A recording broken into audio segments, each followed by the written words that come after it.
Well, it's Delhi government versus the Lieutenant Governor yet again. AAP government has, in fact, accused the new LG, Vinay Saxena, of interfering with the functioning of the Delhi government.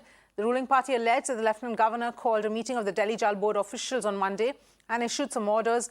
The party has accused the Lieutenant Governor of breaching the constitutional framework of Delhi. AAP's Atishi, speaking to Times Network's Pulkit, said that electricity, water, health and education come under the jurisdiction of the elected government of Delhi and not under the LG. Listen in. देखिए, दिल्ली में एक बहुत स्पष्ट संवैधानिक व्यवस्था है।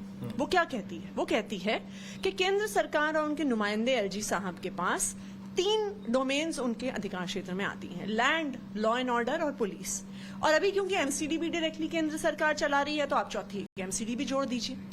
लेकिन जो बाकी सारे डिपार्टमेंट हैं, बिजली, पानी, स्कूल, अस्पताल, ये दिल्ली की चुनी हुई सरकार के तहत आते हैं। तो जब एलजी साहब दिल्ली जल बोर्ड के अफसरों को बुलाते हैं, उनको आदेश देते हैं, उनको निर्देश देते हैं, तो वो दिल्ली की चुनी हुई सरकार के अधिकार क्षेत्र में हस्तक्षेप कर रहे हैं। इसका नतीजा क्या है?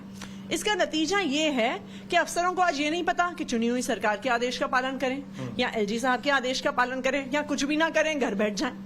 इससे कियोस की स्थिति पैदा होती है और इससे नुकसान किसको होता है? नुकसान दिल्ली वालों को होता है, जो चाहते हैं कि हमें बिजली, पानी, स्कूल, अस्पताल, सुरक्षा, सफाई की व्यवस्था मिल सके।